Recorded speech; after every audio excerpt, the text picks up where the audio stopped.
Bonjour à tous. Il y a un passage dans le roman 1984 de George Orwell où le personnage principal, Winston, lit un livre défendu censé lui en apprendre davantage sur la société totalitaire dans laquelle il vit. Pourtant, le contenu de ce livre lui semble étrangement familier.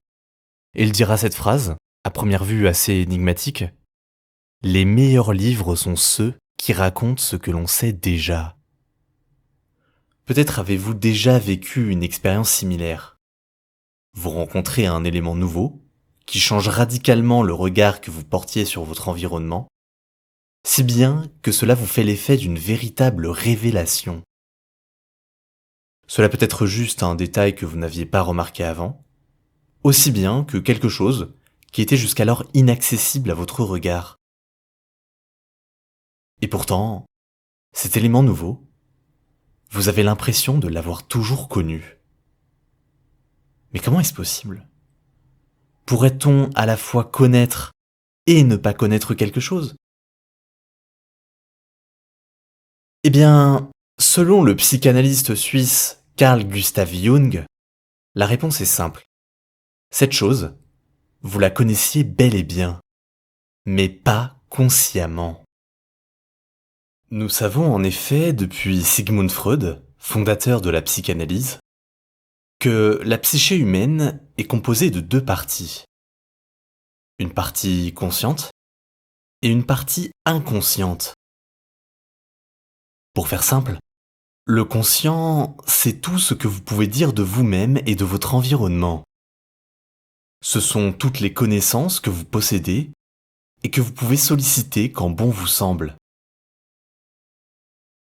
L'inconscient, quant à lui, se définit principalement par opposition au conscient. Ce sont toutes les informations que vous ignorez, mais qui sont pourtant bien là, enfouies quelque part en vous. Freud considérait que l'inconscient était constitué de désirs, éminemment sexuels, que vous avez refoulés car considérés comme indécents, honteux, bref, incompatibles avec la vie en société. Mais pour Jung, cette façon bien pessimiste de voir les choses est beaucoup trop simpliste. Car pour lui, l'inconscient est en réalité bien plus riche que cela, et ses contenus sont pour beaucoup bien plus nobles. La première chose que nous pouvons dire à propos de la conception que Jung a de l'inconscient est que celui-ci n'est pas uniquement personnel. Selon lui, nous partageons tous des contenus inconscients qui sont invariables d'individu en individu. Alors, comme je me doute bien que ça peut être un peu difficile à avaler dit comme ça, je vais utiliser une analogie, histoire que vous compreniez bien. Chaque être humain dispose bien d'un corps, une enveloppe physique. Mais tous nos corps sont-ils les mêmes ? Eh bien, la réponse est oui et non. Chaque corps dispose bien de caractéristiques personnelles, telles que la taille du nez ou encore la couleur des yeux. Mais si on regarde les choses dans leur globalité, on se rend rapidement compte que sa structure est la même que celle des corps des autres. Les différents éléments, tels que les yeux, la bouche ou le cœur, sont au même endroit, et le tout fonctionne de façon plutôt similaire. Et si nous fonctionnons tous ainsi, c'est parce que notre structure a été façonnée au cours de l'histoire par les différentes contraintes de notre environnement. Eh bien, pour la psyché humaine, c'est pareil. Tout comme les animaux agissent inconsciemment, sans réellement comprendre ce qu'ils font, de même, les humains possèdent des prédispositions psychiques qui sont inconscientes. Nous disposons tous de nos caractéristiques personnelles, bien sûr, mais la base reste la même. Et cette base, commune à tous, c'est ce que Jung appelle l'inconscient collectif. Tout comme le corps est constitué d'organes, cet inconscient collectif, lui, est constitué de structures de représentation qui sont héritées de l'expérience de nos ancêtres et que Jung a appelées les archétypes. Ces archétypes se sont manifestés au fil de l'histoire humaine par des images, des symboles ou des thèmes qu'on retrouve abondamment dans les mythes et les religions. Leur nombre est illimité, mais parmi eux, on peut retrouver par exemple la mère éternelle, réconfortante, ou son opposé, le père structurant et autoritaire. Le monstre terrible, à caractéristiques animales, serpent, dragon ou chimère, personnifiant le danger du chaos, ou encore le soi, équilibre psychique, qui nous intéressera d'ailleurs tout particulièrement aujourd'hui. On retrouve aussi des événements tels que l'initiation, le mariage, ou des motifs comme la création, le déluge ou l'apocalypse. Chaque archétype est lié à une émotion forte et sa découverte engendre une expérience psychologique saisissante. L'individu se sent happé par lui et il a l'impression authentique qu'une vérité profonde et transcendante lui est parvenue. Et c'est justement de cette expérience que naît la foi religieuse. Alors, aujourd'hui, nous avons du mal à comprendre comment nos ancêtres, pourtant très intelligents, capables de prédire le mouvement des planètes ou de bâtir des monuments d'une précision géométrique, pouvaient croire aux divinités et aux esprits. Nous avons passé l'âge de croire aux fantômes. Eh bien, c'est tout simplement parce qu'ils n'avaient pas encore assez entraîné leur pensée rationnelle. En effet, pour Jung, il existe deux formes de pensée. La pensée dirigée ou rationnelle, et une pensée plus imaginative qu'on pourrait appeler le rêve ou le fantasme.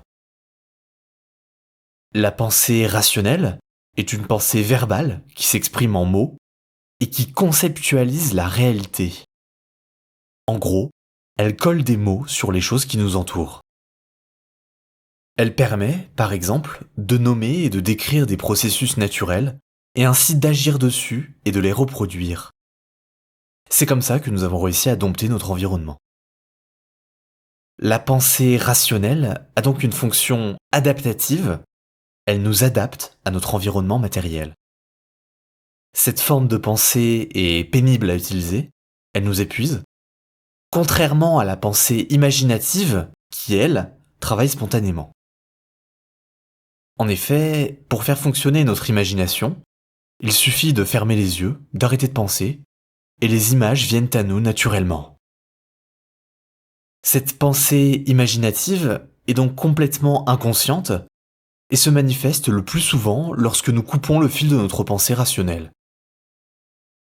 C'est donc tout à fait logiquement que nous l'expérimentons le plus souvent la nuit, lorsque nous dormons, et on dit alors que l'on est en train de rêver.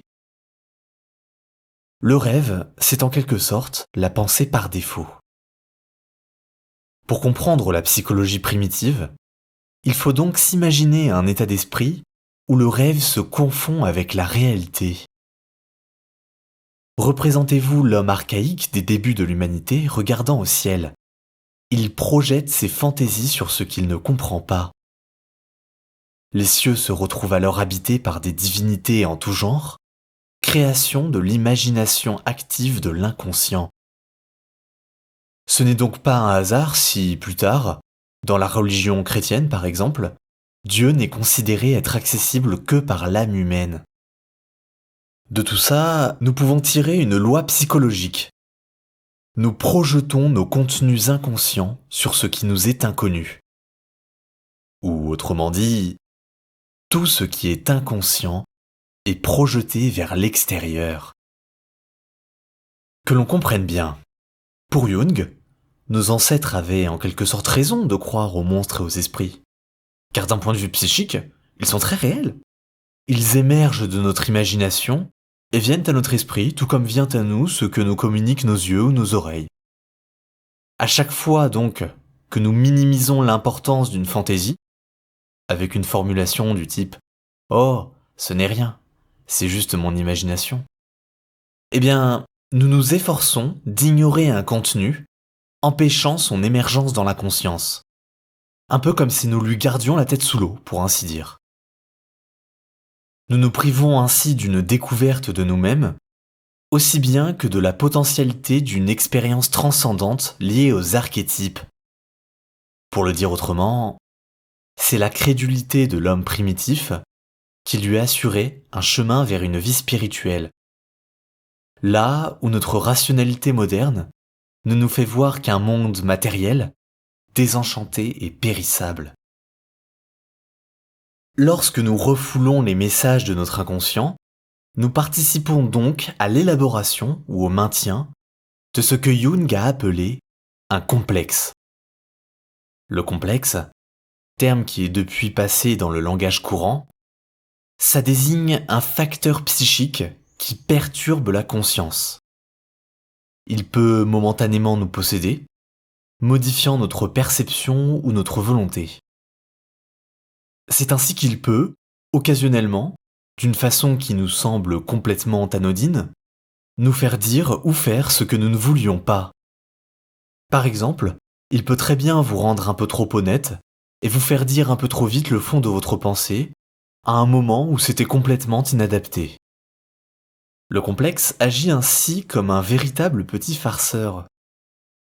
Plus grave encore, en modifiant notre perception des événements, il peut nous faire attribuer à autrui des intentions qu'ils n'ont jamais eues. On comprend alors l'impression qu'avaient les hommes de l'Antiquité grecque de n'être que des pions sur l'échiquier des dieux. Ce que cela veut dire, c'est en fait que des forces inconscientes guident nos comportements. Mais alors, comment s'en défaire ? Comment surmonter les complexes ? Une solution, que nous pouvons commencer à expérimenter dès ce soir, consiste à prêter attention à nos fantaisies et à nos rêves et de tenter d'en comprendre le message. En effet, pour Jung, l'inconscient a une fonction compensatrice, c'est-à-dire qu'il va tenter, de par ses manifestations, de vous aider à résoudre vos problèmes en utilisant les solutions qui ont le mieux fonctionné pour vos ancêtres. C'est un peu comme s'il y avait derrière vos yeux une autre personne expérimentant au quotidien les mêmes choses que vous, en prenant note de ce que vous devriez améliorer, et qui, la nuit, pouvant enfin s'exprimer, s'empressait de vous faire part de tous ses conseils. Et vous, lorsque vous vous levez le matin, eh bien, vous n'avez rien compris.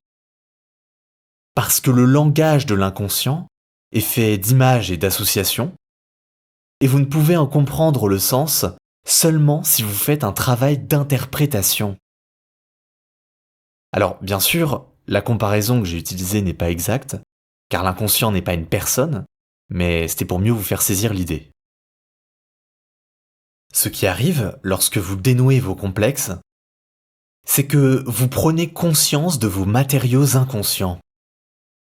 C'est un peu comme si vous avanciez en terre inconnue et que vous découvriez petit à petit le paysage. Vous conscientisez l'inconscient. Et ce processus, c'est ce que Jung appelle l'individuation. Car en effet, lorsque vous résolvez vos conflits intérieurs, vous devenez un individu, car vous défractionnez votre psyché et vous l'unifiez. Et cette unité de la psyché, vers laquelle vous vous déplacez, c'est ce que Jung appelle le soi. Le soi, c'est la totalité de la psyché, composée donc du conscient et de l'inconscient. Tout à l'heure, j'ai évoqué l'analyse des rêves comme possibilité pour avancer le processus d'individuation. Mais cela ne sert en fait qu'à l'accélérer, car l'individuation est en réalité un processus naturel. En effet, si vous refoulez trop vos complexes, ceux-ci ne se manifesteront qu'avec plus d'insistance, si bien qu'il sera alors difficile pour vous de ne pas les voir. Et c'est alors tout naturellement, peut-être sans même vous en rendre compte, que vous les résoudrez. L'individuation peut se mener de deux façons. Par introversion, ce qui consiste à découvrir nos contenus inconscients par l'analyse de nos rêves et nos fantasmes, et par extraversion, qui consiste à en découvrir la projection dans notre environnement. L'introversion et l'extraversion étant d'ailleurs des concepts inventés par Jung lui-même. Que l'on comprenne bien, il n'est pas donné à tous d'accomplir le soi. L'individuation est un processus extrêmement long, s'étirant sur toute une vie. Il est possible d'en venir à bout, mais historiquement, cela n'a concerné que quelques rares cas. Jung lui-même n'a jamais rencontré personne ayant pleinement accompli le soi. J'aimerais d'ores et déjà écarter une confusion qui pourrait régner dans votre esprit. L'individuation n'est pas un individualisme. En effet, se tourner vers soi-même, dans le cadre de l'individuation, ne signifie pas se détourner du collectif. Bien au contraire, vous trouvez en vous le potentiel d'un meilleur accomplissement des tâches collectives. Pour donner un exemple, ce n'est pas la même chose de venir en aide à autrui pour la reconnaissance que vous en tirerez, que de le faire parce que vous voulez vraiment l'aider. Dans le premier cas, vous vous conformez à une image que vous voulez donner de vous-même, et dans le second cas, cela vient du fond du cœur. Avant d'aller plus loin, il me semble important de souligner encore une chose. C'est que, pour Jung, la découverte de son inconscient peut également receler un certain danger. Nous avons dit tout à l'heure que la découverte des archétypes était liée à une expérience transcendante, et c'est précisément pour cette raison qu'ils peuvent être dangereux. Car il arrive que, face à eux, nous baissions notre garde, pour ainsi dire, laissant notre vision nous envahir. Nous pouvons alors perdre pied avec la réalité, et la conséquence la plus grave peut en être la folie. C'est par exemple ce qui est arrivé à un des nombreux patients de Jung, un jeune homme plutôt banal, qui un jour a découvert que le monde était en réalité son livre d'images. La preuve qu'il en donnait était très simple. Quand il tournait la tête, il voyait une nouvelle page. Cette idée, c'est la même que celle de Schopenhauer, un philosophe allemand, dans son livre Le monde comme volonté et représentation. À savoir que le monde n'est que l'image que nous nous en faisons. Mais alors que Schopenhauer a développé cette vision des choses par une longue réflexion philosophique, pour notre jeune homme, c'est au contraire l'idée elle-même qui est venue à lui et qui l'a complètement englouti au point de le rendre fou.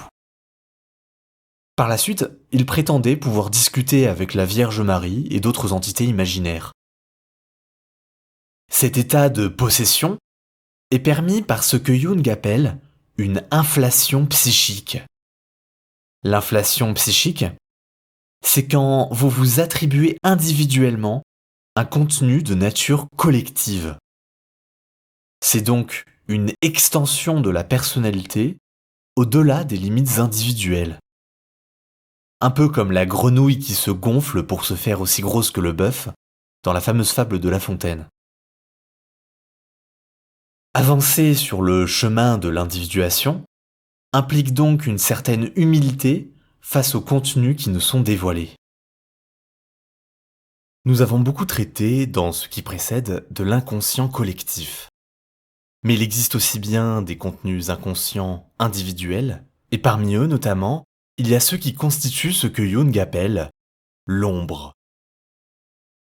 Pour bien comprendre ce qu'est l'ombre, il nous faut d'abord comprendre comment celle-ci se forme au fil du temps. Pour Jung, chacun a sa propre façon dont il voudrait paraître aux yeux des autres. À la base, la nature fait naître des êtres riches en possibilités, pleins de potentiel, mais le rôle de la société, c'est de les contraindre à un certain panel de comportements. Une personne peut par exemple se montrer violente, subversive, mais la société va le remettre dans le droit chemin. Tout d'abord par l'éducation, mais aussi par la pression sociale. L'individu est d'une certaine manière, mais la société exige de lui qu'il soit autrement. Cela fait donc l'objet d'un compromis entre la personne et son environnement. Et ce compromis, c'est ce que Jung a appelé la persona. Persona, c'est un terme qui désignait autrefois le masque du comédien. L'idée est donc simple, c'est un peu comme si nous participions tous à une énorme pièce de théâtre et que nous jouions chacun notre rôle, nous affichant ouvertement devant les autres. C'est ça, la persona. Mais même si nous l'oublions souvent, ce rôle, la persona, ce n'est pas vraiment nous. C'est uniquement la façon dont nous souhaitons paraître aux yeux des autres. Lorsque vous n'étiez encore qu'un enfant et que vous grandissiez, vous disposiez encore d'un grand nombre de tendances émotionnelles. Au cours de votre éducation, alors que vous cherchiez à vous conformer à votre persona, vous vous êtes formé une personnalité en sélectionnant les tendances adéquates, et vous le faites d'ailleurs peut-être encore. Mais alors que vous sélectionnez, qu'advient-il de ces aspects de vous-même que vous rejetez? Eh bien, ils sont simplement refoulés dans votre inconscient personnel et forment alors votre ombre. L'ombre, c'est ce qui est inadapté, qui est considéré comme immoral. Chacun de nous a donc en lui ce potentiel dangereux et qui menace l'ordre social. Notons d'ailleurs que ce potentiel destructeur que nous possédons, notre ombre, nous avons tendance à l'apercevoir bien plus chez les autres que chez nous. Pensez donc au pire des meurtriers et dites-vous bien que cela pourrait être vous. Pire encore, nous attribuons souvent aux autres les mêmes vices que précisément nous refusons de reconnaître chez nous. Et d'ailleurs, si vous avez bien suivi jusqu'ici, alors vous devriez déjà avoir compris pourquoi. C'est parce que, rappelons-le, tout ce qui est inconscient est projeté vers l'extérieur. Tant que nous ne connaissons pas notre ombre, nous la voyons donc autre part. Historiquement, l'ombre a été incarnée au travers des religions dans la figure de l'antagoniste, par exemple celle du diable ou de l'antéchrist. Plus tard, alors que la pensée humaine s'est rationalisée, ce qui a pris la place des religions, ce sont les idéologies. Et celles-ci comportent un certain danger. Lorsque la persona adopte une nature collective, et que l'individu s'y identifie corps et âme, il y a alors inflation psychique. L'individu se voit confier une mission qui le dépasse, un rôle collectif, et sa personnalité s'étend au-delà des limites individuelles. Or, qu'est-ce qu'une idéologie si ce n'est justement une pensée collective? Le récit idéologique est partagé de tous ses adhérents, et chacun se voit alors comme l'un des acteurs permettant de faire avancer la société vers le bien. Mais le mal, lui, est toujours attribué aux autres. C'est alors que les idéologies meurtrières du XXe siècle, par exemple, consistaient à cibler une catégorie de personnes et en faire la cause de tous les maux de la société. Ils deviennent les ennemis. Vous l'aurez compris, ces ennemis, ce sont les réceptacles de l'ombre. Il est alors perçu comme légitime, par les adhérents de l'idéologie, de faire usage de la force. En effet, si les ennemis désignés sont perçus comme le mal incarné, alors il devient acceptable de leur faire subir les pires sévices. Toutes sortes d'atrocités se trouvent alors justifiées, tant que cela permet d'avancer vers l'idéal promis. Ce qui permet de passer à l'acte, de faire souffrir autrui, c'est précisément le caractère collectif de l'idéologie. La responsabilité morale personnelle est diluée dans celle du collectif, et l'individu ne se perçoit plus comme individuellement responsable de ses méfaits. Voyez donc, par exemple, comment peuvent se comporter les plus sages des enfants dès lors qu'ils sont en groupe. Ils sont entraînés par une dynamique collective qui les pousse à se lâcher et à faire des bêtises. Mais dès lors qu'ils se retrouvent seuls face à un adulte qui va les sermonner, ils sont alors à nouveau confrontés à leurs responsabilités individuelles et éprouvent de la culpabilité. L'individu seul avec lui-même a la possibilité de se découvrir par une démarche introspective.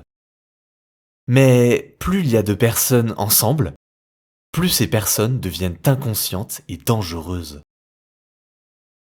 Paradoxalement, c'est précisément l'expression de cette dangerosité collective qui pourra permettre à l'individu d'individuer. En effet, c'est en exprimant notre ombre qu'on la conscientise, et à partir de là, on peut alors l'intégrer. C'est lorsque nous savons le mal dont nous sommes capables que nous pouvons consciemment exercer sur lui un contrôle. Quelqu'un qui a de l'autorité, par exemple, c'est quelqu'un qui a intégré les parties dangereuses de lui-même et qui est capable de s'en servir à bon escient. Ce n'est que quand nous intégrons notre ombre que nous pouvons l'utiliser pour faire ce qui nous paraît juste. Comme le disait Jung, aucun arbre ne peut croître jusqu'au ciel sans que ses racines n'atteignent l'enfer.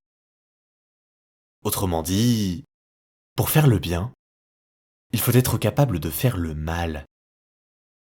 Si vous n'avancez pas d'un côté, alors vous ne pourrez pas grimper plus haut de l'autre côté. C'est aussi la philosophie des sports de combat. Savoir combattre permet d'acquérir une certaine sérénité en situation hostile, qui est due au fait que vous vous savez capable de battre votre adversaire. Vous avez donc moins peur face à lui, davantage confiance en vous, et vous pouvez alors vous montrer intimidant. Pour le dire autrement, savoir se battre, cela permet de ne pas avoir à se battre. Découvrir sa dangerosité permet d'atteindre la sérénité. En fait, il y a conversion en opposé. À l'image du judoka qui convertit la force de son adversaire pour le vaincre, nous pouvons, nous aussi, convertir ce qui est mauvais en nous pour faire le bien autour de nous. L'inverse est possible aussi. Pour ceux qui naturellement adopteraient un comportement agressif, ils auraient alors à découvrir leurs sentiments positifs qu'ils auraient refoulés dans l'inconscient. Leur ombre serait de nature différente, mais au final, le principe est le même. Il nous faut intégrer notre moitié inconsciente. L'intégration de l'ombre, c'est l'étape personnelle de l'individuation, car elle consiste en l'intégration de nos contenus inconscients individuels. Mais il y a aussi une autre étape, bien plus difficile, qui consiste à intégrer l'inconscient collectif. Face à lui, l'individu a affaire aux archétypes. Alors, bien sûr, les archétypes sont innombrables, nous n'allons pas tous les aborder ici, sinon nous n'en finirons pas. Mais nous allons tout de même nous intéresser au plus important, à savoir l'anima, l'animus et le soi. L'anima et l'animus sont les archétypes sexués. L'anima étant l'archétype féminin présent chez l'homme, et l'animus, l'archétype masculin présent chez la femme. Dans l'inconscient de l'homme sommeille donc l'archétype de l'anima, et dans l'inconscient de la femme sommeille celui de l'animus. Ces archétypes ont fait l'objet d'une grande quantité de représentations symboliques au cours de l'histoire humaine.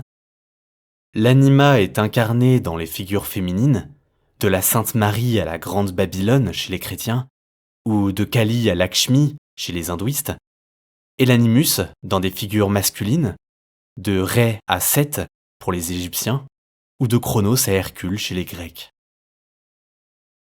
Le rapport que nous entretenons avec l'anima ou l'animus est étroitement lié à notre relation avec l'autre sexe.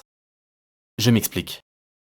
Ne vous est-il jamais arrivé, en présence d'une personne de sexe opposé, que vous trouvez particulièrement attirante, d'être intimidé? Vous avez peur de lui parler, Et en sa compagnie, vous vous comportez différemment.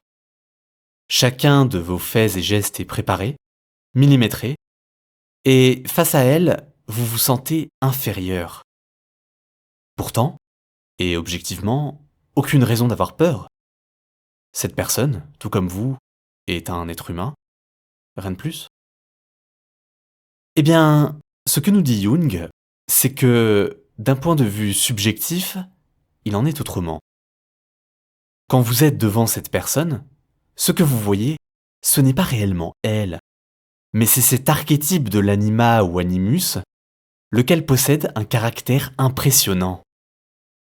Aucun doute donc que vous vous sentiez intimidé, car au travers de votre regard, la personne devant vous acquiert, pour ainsi dire, les traits d'une divinité.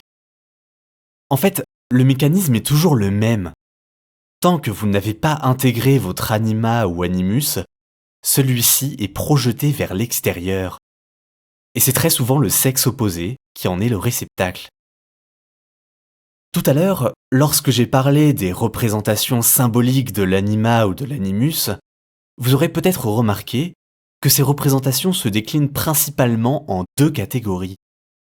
Une figure positive, qui peut être aimante, sage ou héroïque, comme la Sainte Marie ou Hercule, et une figure négative, dangereuse et impitoyable, à l'image de Chronos chez les Grecs ou la Grande Babylone chez les chrétiens.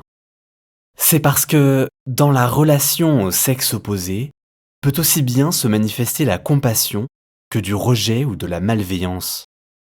Face à l'hostilité d'un être que nous divinisons, car nous projetons sur lui un puissant archétype, nous nous sentons petits, désarmés, et nous adoptons alors des mécanismes de défense qui se traduisent par des comportements possessifs, obstinés et irrationnels. Selon Jung, cela se manifeste tendanciellement chez l'homme par des caprices et des humeurs, et chez la femme par des contradictions et des opinions arrêtées. Cependant, chez Jung, notre relation à l'anima ou à l'animus ne définit pas uniquement notre rapport au sexe opposé, mais également notre rapport à l'entièreté du monde extérieur. En fait, les archétypes de l'anima et de l'animus sont en vérité une personnification de l'inconscient tout entier. Et cela en fait d'ailleurs la clé pour finaliser le processus d'individuation. Car les surmonter revient à surmonter l'inconscient. Ce sont un peu les boss finales des archétypes, si vous préférez. En effet, tout comme le sexe opposé, l'inconscient doit être séduit si vous souhaitez vous attirer ses faveurs. Une attitude qui irait trop à l'encontre de nos instincts inconscients pousserait ceux-ci à s'imposer de façon encore plus intense pour nous mettre des bâtons dans les roues. C'est le principe du complexe dont nous avons déjà parlé en première partie. Si l'on n'y prend pas garde, l'inconscient peut même nous dévorer. Il se projette devant nous pour nous intimider et nous fait ainsi reculer pour nous faire tomber dans son antre. Et nous sommes alors pris au piège. C'est ce qui arrive à l'individu effrayé par les exigences de la vie, reculant de façon permanente pour se réfugier dans ses rêveries et ses fantasmes. Cet individu est alors paralysé, incapable d'agir, et il s'éprend d'une certaine mélancolie bien confortable. C'est ce que Jung a appelé la régression psychique, et qui symboliquement est souvent liée à l'image de la mère aimante et protectrice. C'est en tout cas ainsi que cela est le plus souvent représenté mythologiquement, mais aussi dans les rêves des nombreux patients que Jung a pu traiter tout au long de sa vie. En fait, c'est comme si notre peur de la vie nous faisait remonter le temps, nous ramenant directement à une époque infantile. C'est la nostalgie du temps où toutes les choses de la vie nous étaient délivrées sans effort de notre part par notre mère. Et c'est ce souvenir secret qui ressurgit dans les moments les plus difficiles et nous empêche alors d'avancer. Ce retour à la mère, c'est en fait ce que Freud avait nommé le complexe d'Oedipe, même s'il avait peut-être un peu trop pris la symbolique au pied de la lettre. Au final, vous l'aurez compris, pour individuer, il faut aller vers ce qui nous fait peur. C'est par une attitude courageuse que nous parvenons à faire de la lumière à la fois sur le monde extérieur et sur le monde intérieur. Mais alors, quelle en est l'extension ultime? Que devenons-nous lorsque nous développons une telle connaissance de notre environnement et de nous-mêmes? Eh bien, c'est simple. Notre personnalité se retrouve alors parfaitement équilibrée en un point précis, compromis ultime entre notre personnalité consciente et inconsciente. Et ce centre de la personnalité, c'est le soi. Souvenez-vous, dans la première partie de cet audio, nous avons défini le soi comme personnalité totale, englobant le conscient et l'inconscient. Eh bien, nous n'avons en fait pas été tout à fait exacts, car comme je viens de l'énoncer, le soi est aussi un centre. En réalité, il est à la fois le centre de la psyché et sa totalité. Alors, cela peut vous paraître peut-être illogique ou contradictoire, mais en fait, dites-vous bien que Jung a une approche phénoménologique. Il se base sur la réalité psychique des individus, c'est-à-dire qu'il décrit les choses telles que nous les expérimentons. Il importe donc peu que le soi soit illogique ou contradictoire, tant que cela est ressenti ainsi par les individus. En effet, le soi peut se manifester par des symboles liant la totalité d'une figure ou d'un cercle à un point central, tel que le mandala ou le Bouddha au centre de la fleur de lotus. Le soi est également traduit symboliquement par des personnages, comme la grande mère maternelle et souveraine pour les femmes, et le grand sage ou le héros pour les hommes. L'individu ayant surmonté le complexe de l'anima ou animus et intégré son soi, même si je le rappelle, cela est extrêmement rare, adopte un regard serein sur lui-même et les choses qui l'entourent. À l'image de Bouddha ou de Jésus, il incarne une figure profondément apaisée, pleinement maître de lui-même. C'est qu'au final, l'individuation, c'est juste ça. Retrouver la pleine maîtrise de soi. Les différentes étapes de ce processus constituent un recentrage, en même temps qu'une découverte de sa totalité. Ce que ressent l'individu, et qui est d'ailleurs parfaitement représenté par le symbole taoïste du yin et du yang, c'est en fait une union des opposés.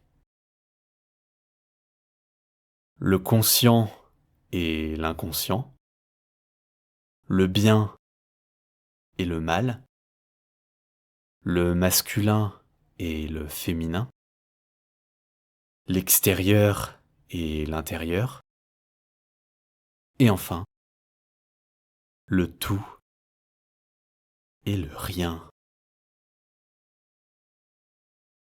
Merci à vous.